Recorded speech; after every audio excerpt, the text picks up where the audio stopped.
So now we talked about healthcare, building AI agents for hospitals, right? Hmm. What's the hardest thing that you face till now? The adoption. Adoption, Very sales. challenging. Even the owners are paying us after paying the full money for implementing the stuffs. The staff resistance is very very high because they never use the system. But Ah, there are two types of customers. Okay, one customer, they are already using system and they are burned out and they are unable to do it manually. For them, mm, the immediate solution, AI is the immediate solution. It is very easy for them to use it because when instead of they're spending a lot of time, they can ask agent to do the stuffs. yes. That is very sweet. Actually, that is interesting part and very easiest part. But where if you see, these hospital numbers are very less in India. Mm, But the hospitals which does not use the system, document each and every patient visits, they are very high. If you think less yes. than 100 bed hospitals, but they are also struggling to achieve the patient experience. Mm, Any business, if you don't know what to serve for a particular patient, it could be any person in the team, they should know what the customer needs. But in healthcare, the hospitals, only the doctors knows, and only at that particular OP they will remember this. After that, doctor also cannot remember for each and every. Oh, I was asking the patient, he was having severe condition symptoms, which is related to the cancer or which is related to the fatty liver. They cannot remember all these things. Hey, yeah. I should remember this patient because if they miss this investigation, the condition will worsen, and they're Yes. spending a lot of money after that. Then they have to take break from the career. There are many things, right? Now to take care of all these things, AI can help them. Only part is how the adoption can be achieved with this. The friction can be removed. Mm, We are also figuring out the ways like AI is enabling the systems to understand more, even in any languages, right? So this is what we see. The industries which were struggling to digitize for more than a decade, now AI is democratizing the field for those industries, those landscapes basically. So the nice. problem is they run very huge business, but they are unable to achieve digitization. Their AI can help. Even the Mm. staff, they don't know, if they don't know English also, they can use the system properly now. Yeah. See, one of the things that you mentioned, right? The adoption. See, I faced this numerous times in my experience, right? Whenever there is a change, people are resistant by default, Yes. right? Even Things us. are working, let it be. Yeah. Yeah. So that's where I realized something. I'll probably put a link on this podcast for people who are interested. There is something called Kubler-Ross curve of change. Okay. First, there is denial, resistance, then there is acceptance, then you move forward with the change, right? Yeah. So that's kind of a process that it goes where you're skeptical, you're saying this doesn't work, it is not improving anything. Then you kind of accept it. Oh, okay, I have to use this. I see the benefit.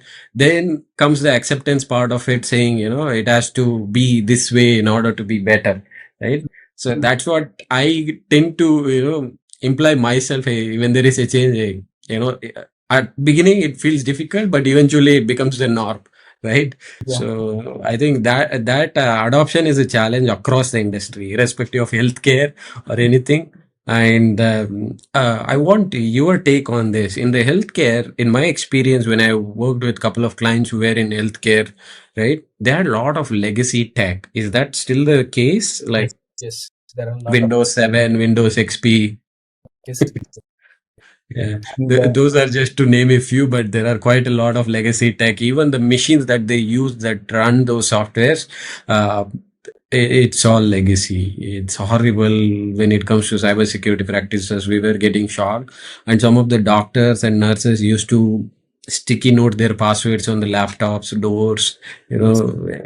It was an interesting experience when I first entered the healthcare, and then I realized, hey, this is the norm here. Nobody cares about IT system because that is not giving them money. You Yeah. see, in hospitals, one of the things that initially you said also, this is a cost center for hospitals, right? For them, the ones that give money are beds, Mm. right? How many beds are full, how many patients are in care, right? That is what they are more worried about rather than whether the system is up and running or not, because for them, IT systems are secondary. Mm. Primary is their hospital operations. So that is where this legacy debt accumulated in hospitals, and it's pretty huge compared to US, compared to EU and India. That is the common layer I see. Mm. Everybody has tech debt in healthcare. Yeah, it is true. The legacy tech is more, and Yeah. the infra is very, very old actually. Yeah, that actually one of my friend was working on, an analytical platform on this healthcare, trying to collect data from how many beds occupied, what is the frequency of beds and everything. The challenge he faced was the variety of tech he has to deal with to integrate, and some of them they don't even support, right? Even So, even now, there is no support. That's why ABDM come up with the proper protocol. uh, NABH is enabling the certifications for a proper implementation of HIS system, healthcare information systems, and EMR wow. systems. And now it is increasing. That what after I am entering into the market, like I explored more than 200. I discussed with more than 200 hospitals. I figured out the health tech is not transparent in India. Hmm. There is no interoperability between the system. There is no standard protocol.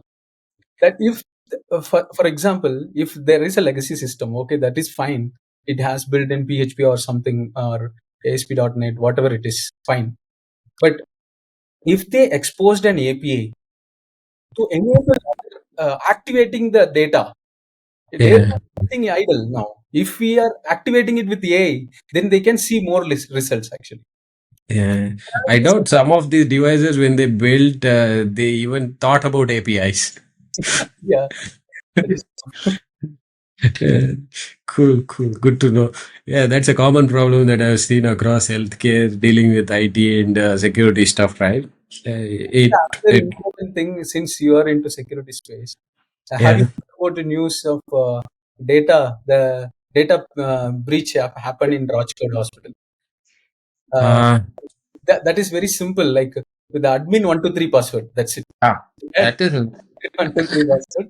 So, that that is everyday news because Equifax, if you know Equifax, it was similar to Sibyl in US. They are same admin 123 password, okay. right? So it's like you can't, you can only raise awareness about people not using these sort of things because it happens today, it will happen again tomorrow, it will keep happening until people realize they shouldn't do such things, right? Yeah, unfortunate that it happened, but that's the reality. It keeps happening. It will happen again. Somebody will keep admin 123 again. I know few people they prefer admin 123 for anything that they host, right? Mm. So let's hope the awareness kicks in. Now, surprisingly, I'm seeing a lot of prime time ads in India about cybersecurity awareness, which is good, especially on the financial frauds and scam. But eventually, people will get used to not trusting internet as it is. Okay. Right? So many of hospital they preferred. They're asking us to deploy in-house. Yeah, on But prem. what I see the value is if they move to cloud, it is the cloud has proper compliances. Even Yes. anyone, if you take, they have the proper compliances. And if they have someone in house, like they take care of the security part, the proper implementation of the systems, then it will be easy. Like which one you will prefer? See, cloud gives that agility to move fast. Okay, but most of these um, companies who are already invested in infrastructure, they have it all built in-house. Even the resources are in-house. The servers have a dedicated server row. So to get the best out of bug, probably they should do it in-house, but eventually they have to modernize their stack. That is the bigger problem. And cloud gives them a better opportunity because it kind of gives them the agility in terms of reacting to incidents. See, if there is a internet failure in hospital, Yeah, right, people can still access your systems via mobile if it is on cloud. Yeah. right?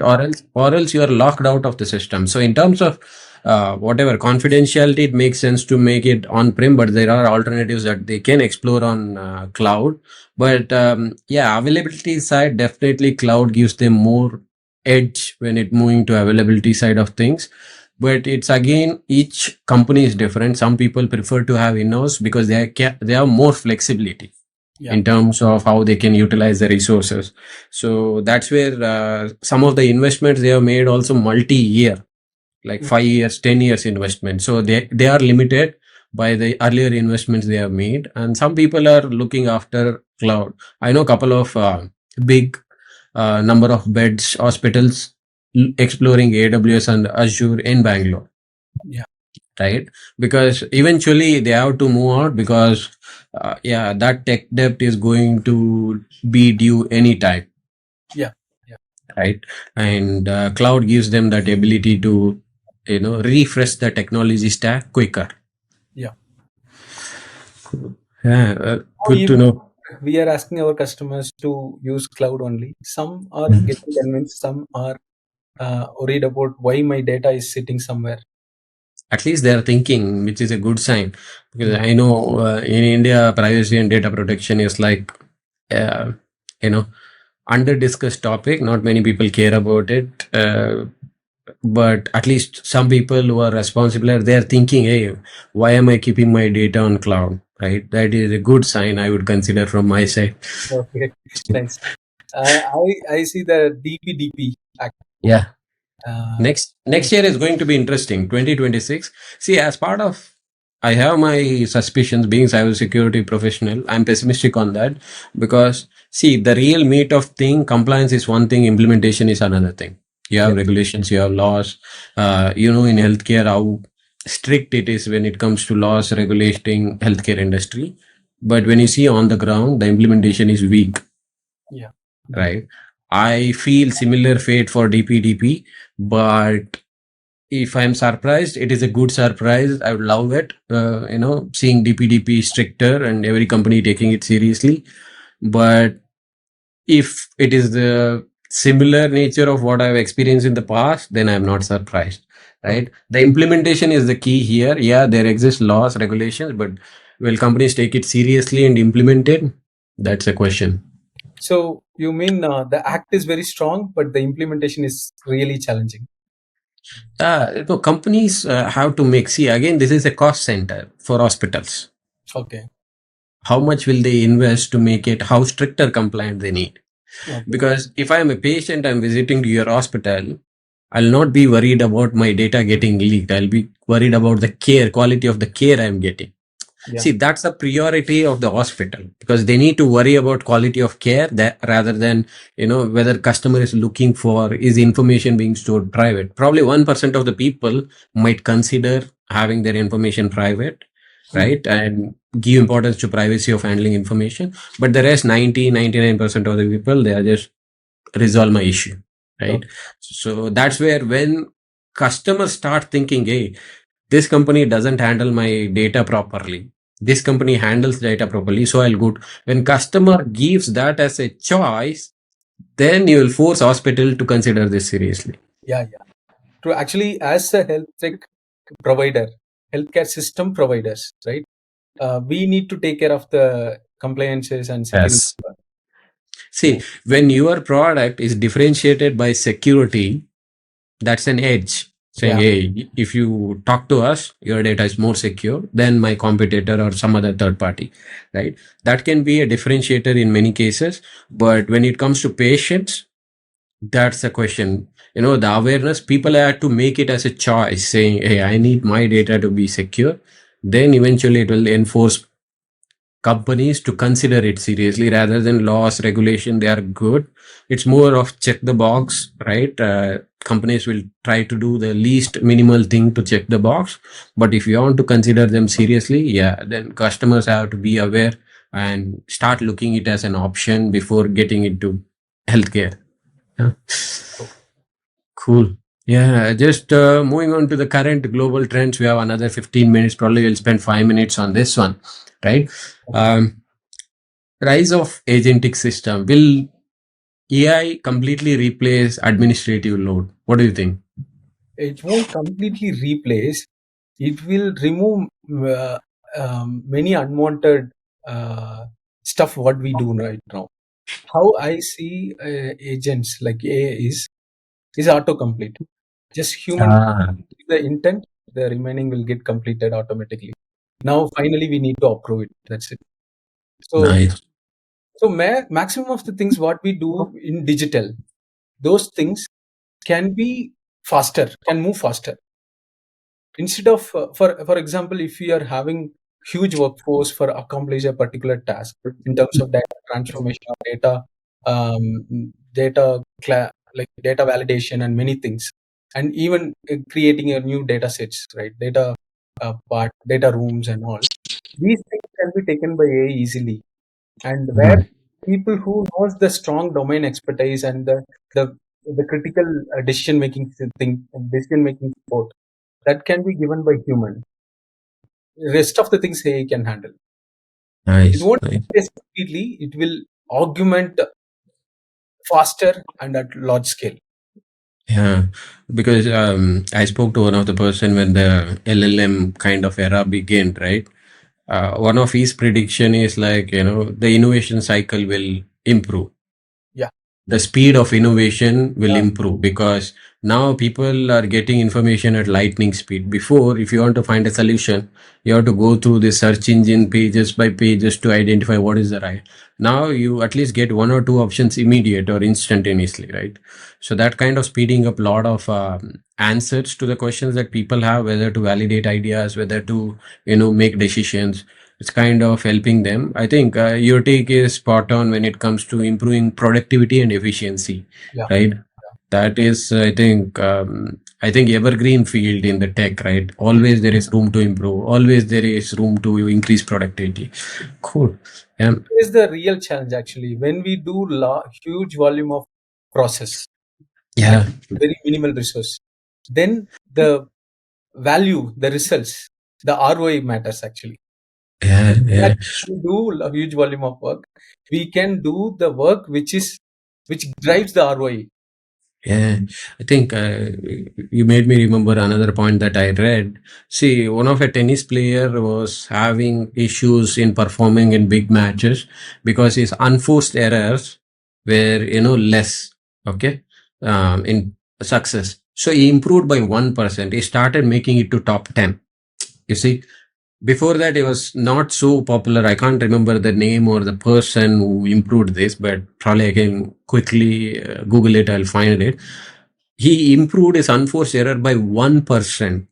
He Okay. started ending up in top 10 performances in across uh, tennis tournaments, right? It's just 1% error improvement. You see, it can contribute a huge significant.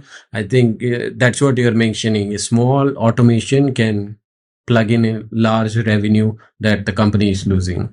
Yeah. Yeah. Yeah, cool. Staying on the revenue topic, right? So you mentioned revenue leakage. Any example that you can share how these healthcare companies can look at Zato AI as a solution?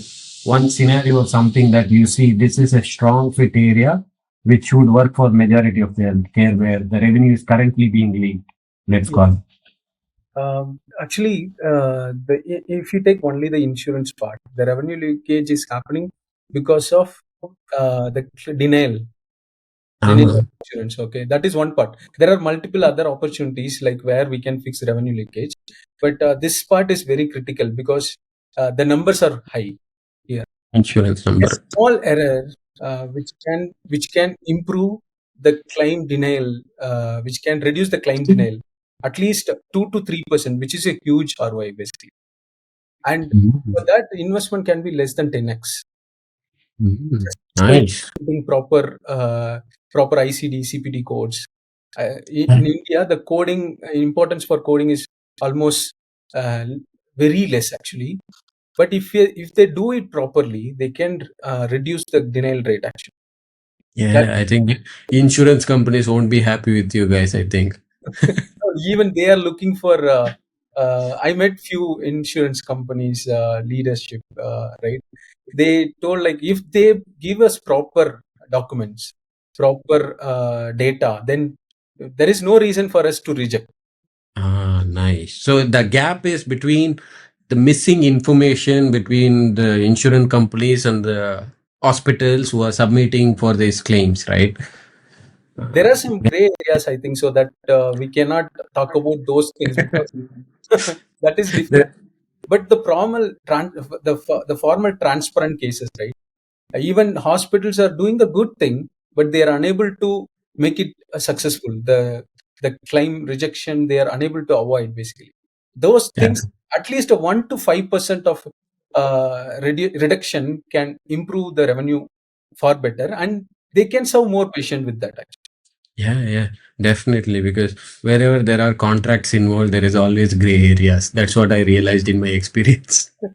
Yeah, Yeah, cool. We're almost ending up in the last 10 minutes of our session, but I would like to thank for making time. I know you're busy. I can see you're attending from a hotel room accommodation, but whatever you guys are doing, good luck. Few small personal items in terms of quick way to end off this session. Before that, if you have anything, let me know, or else I have a couple of questions that I'll quickly skim through so that the audience can know better personally about you.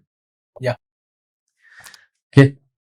So if you're not a AI founder or if you're not building Zato AI, what would you be doing now? Um, I would have running in hospital.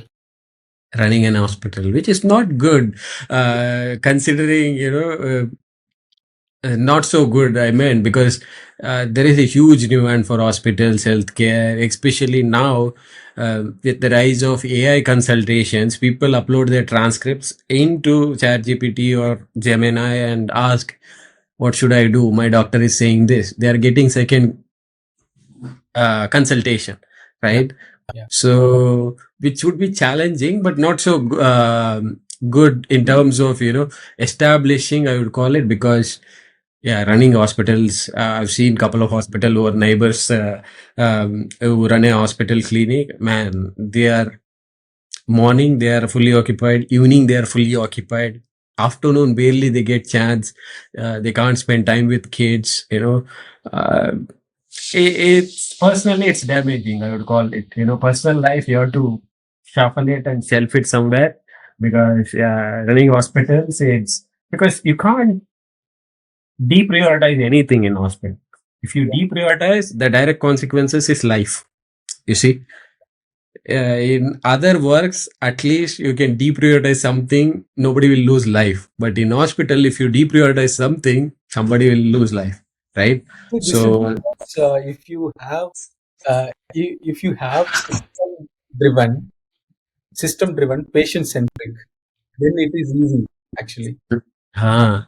But if it is doctor driven, then it is very terrible. Yeah, because I think I like your vision that having 5 to 10 years ahead and having agent-driven healthcare, caregiving than doctor-driven. Because if it is doctor-driven, burnout will continue as it is or even more, Yeah. right? Now, so makes sense, makes sense. If it is, Doctor patients almost always they will be in the center of the system.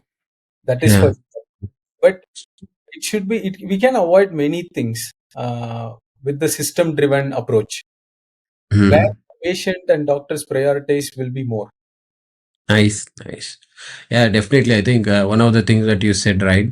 Um, the difference between teleconsultation and auto AI solution, when doctors find time, they can consult, Yeah. right? Rather than I need to be available in front of uh, the patient to consult and caregiving, right? I think that can be a huge boost so that whenever they find time, they can probably consult 10 patients and get things done with. This is an interesting use case, definitely. And one quick thing, what is the misconception that people have about building healthcare tech? I feel it's too difficult, but what do you feel about biggest misconception? Yeah, many are thinking, even many investors thinking that health tech cannot be scalable in India, not global Nice. in India. But what I see the opportunity, this is the challenge really. Even I Mm. literally I had this challenge, and we are figuring out the way how it can be scalable. Mm. This Nice. AI, with this AI can be possible because the legacy tech was reactive. Basically, it needs people attention. Now this Mm. proactive system can make people increase their productivity more and more. It will notify on time. It will give us a personalized reminders, personalized care plan, personalized activities based on what stuffs we need to do. Someone will be listening what I should do. Mm. They will be notifying me on time. Nice, nice. It's more of an your healthcare companion, if you call it right. It will track, remind patients, and it will also track and remind doctor at the Yes, both same time. doctors, not only patient and doctors. There are other operation stuffs Hmm. for timely processing of insurance documents, timely processing of treatment, and timely processing of compliances and audit. Nice, nice, nice. Good, good. I, what is the biggest myth in AI that you'd say to people stop talking about it? You know, there is any myths that you have come across that people keep repeating the same? Yeah, people are repeating, AI will not replace you. The people, AI will replace you. But Yes. what AI is doing is the people who don't know how to use the system, they will also use the system. Yes. What I see is, see, AI is democratizing knowledge, Yes. right? Before, if I don't know a topic, I have to be an expert in the field to articulate it to someone, or you have to talk to an expert to learn that knowledge. Now you don't need anyone, right? You can, based on your learning caliber, some people understand complex topic quicker, some people take time. You can learn at your own pace with this LLMs that have been hit the market, right, from last 3 4 years. It has democratized everyone. Now anybody can launch an EC2 instance on AWS. Yeah. Previously, people don't know, they don't know. They have to watch YouTube, they have to find documentation, learn. Now it's like anybody can deploy scalable solution with enough efforts, right? And that's what I see. The knowledge which were in silos before, now it's being more democratized. You Yeah. need to ask the right question. This is really an interesting part. This is what I'm looking into. Uh, Yeah. if you see, if you want to learn a topic, if you're a college student or you're someone profession, if you want to learn a particular topic, the learning system was almost static before. Now Yes. it is much personalized. Yes. You can learn in your own way how you Yeah. understand better. That is That is yes, what I call democratizing knowledge. You know, now everybody can access, because if somebody writes a blog previously, you have to understand at least what the blogger is mentioning, yeah, terminologies he's using, right? You can't ask the blogger, hey, what do you mean by this? yeah. Right now, there is that immediate guide for you to answer this, right? And yeah, definitely, that is something that I see. I think that myth is still there. People are still complaining AI is going to replace people, but I don't see anytime soon happening, because yeah, Actually, it is not replacing the way how we work. It is getting changed now. cool, cool. Yeah, definitely. The productivity, and what I've seen is number of clicks that have been reduced. I've been talking about podcast. The product that we are building is something similar, right? Okay. Previously, if you want to get information from a platform, let's say AWS, you want to launch an instance, right? You have to log into EC2 or write a Terraform code, run it through a pipeline and launch. Now, with these automated systems hitting the market, like what we have is launched the EC2 system in this VPC, this region, done, Yeah. right? I don't have to make 20 different clicks or type 100 keystrokes to get this done, Yes. right? So this is the productivity and efficiency that I think you are also highlighting, that how it can impact the entire IT industry or the global industry market, because now people are getting used to that, leaving the chatbot lifestyle, Before, if you ask chatbot, nobody will say, "Yeah, that is like support tool, right?" That Yes. was the only Yes. one way. Yeah, yeah. But Giri, it was nice having you. If possible, I'm planning a roundtable of conference where bringing in leaders from various spaces: cybersecurity, healthcare, manufacturing, EV space. EV, I'm looking a lot of traction because there is much more things happening with this IoT devices within the cars, Yeah. right? True. So I don't want to hold you back, but thank you for being part of Tech Leadership Club. Hope to have you soon later. Yeah. Thank you so much. Thank you, Arun.